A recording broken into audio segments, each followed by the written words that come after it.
Mais le prêtre, lui, il suit une tradition, la tradition de son peuple, pas sa religion. Le peuple romain? Oui, ou le peuple juif. Les chrétiens viennent des juifs, hein, ils ont adapté tout simplement. Les musulmans, c'est pareil, ils adaptent seulement la tradition arabe. Ils parlent de religion, mais la religion n'existe pas. La culture avec un grand C, c'est égal à la tradition avec un grand T, c'est égal à la civilisation avec un grand T. Ce sont des noms, des mots différents pour nommer la même réalité, la tradition. Ce que je dis, c'est que la religion n'existe pas. C'est tout. La religion, c'est la vérité. Si les intellectuels l'utilisent, par stratégie peut-être. Nous, on l'utilise par stratégie, mais elle n'existe pas. C'est un mot qui est inventé récemment par les Romains. C'est un mot récent. Avant, il existait d'autres choses. Et ces choses-là s'appellent la réalité, la tradition. C'est la tradition seule qui existe. Je ne fais pas de confusion entre l'arabe et la religion musulmane. Ce sont les Arabes qui ont créé la religion musulmane. Vous ne pouvez pas dissocier.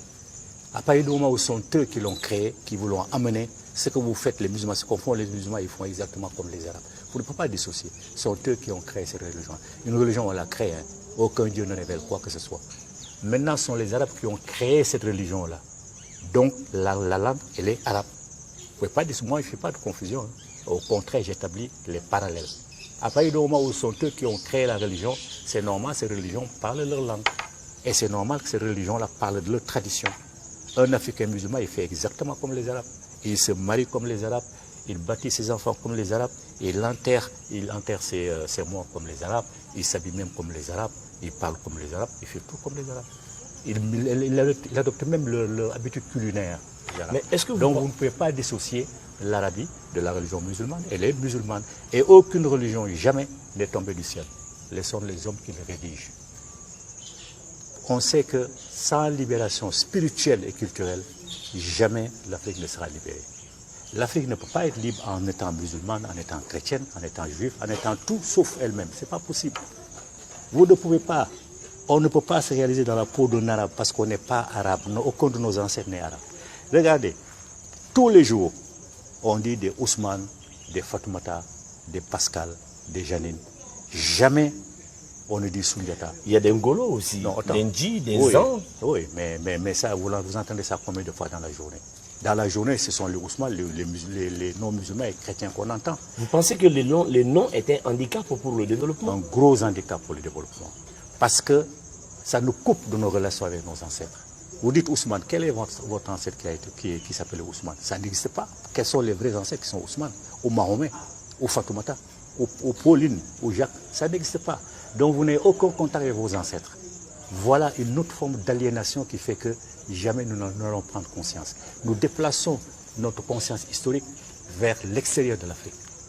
Ça nous envoie vers l'Arabie, ça nous envoie au Moyen-Orient, chez les Juifs, chez les chrétiens, n'importe où, mais sauf en Afrique.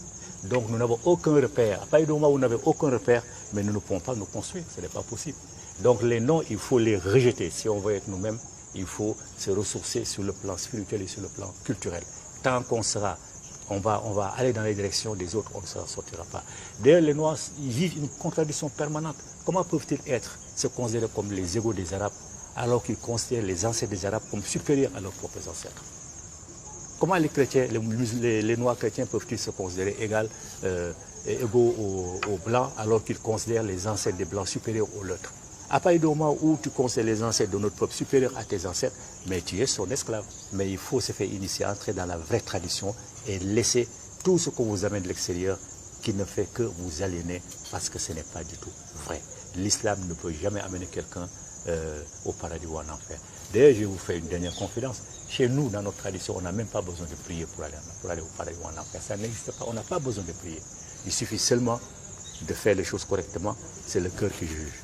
Donc, pour inviter nos enfants là, à ne pas perdre leur temps à aller faire des prières inutiles, mais à se consacrer à la construction de l'Afrique. Et ça se fait d'abord en étant africain soi-même. Il faut qu'ils soient des Africains, qu'ils s'identifient à leurs ancêtres, qu'ils renouent avec leurs ancêtres, à leurs sources. Ce sont seuls les ancêtres qui peuvent nous aider.